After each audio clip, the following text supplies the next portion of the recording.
And then also helping people understand that, especially in our market in California, is there's limited availability, so we have to be open. I mean, how many times, I can't tell you how many times I've had people sit down with me and go, whatever it is, I do not want two stories and I do not want a pool.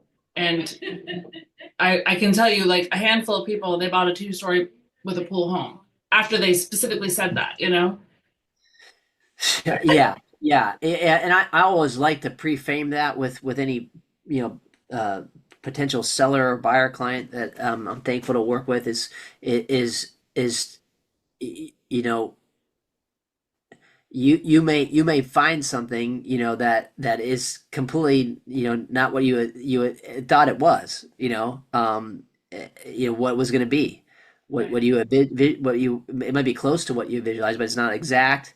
um so there's just so that they understand that oh, okay, you know that kind of has what we're looking for, but that's not, and maybe not an area that we consider, that maybe that's not a property type. We didn't think about that, but it gets us in the area we want. So we will look at that townhome or that condo just because it feels more like, it actually feel like that one feels like more like a home, and this is the value. It's like anybody can send an auto send of like properties that are out there, and oh, pick one like a menu, but it's like what's the research that's being done to help, where's the value, to talk about, well, this is the importance of this property or that property.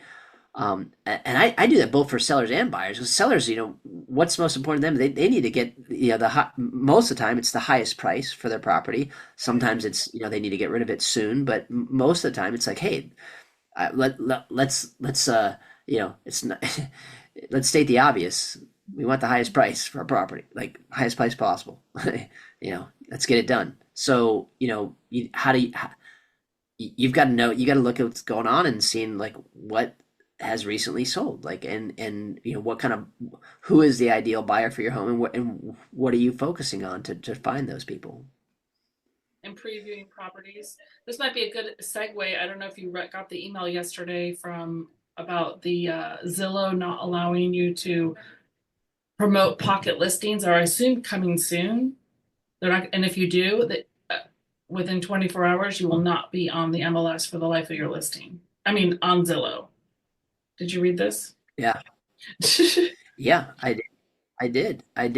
I did. And what I like about it is that, a coming soon, or whatever. Like, if you're like,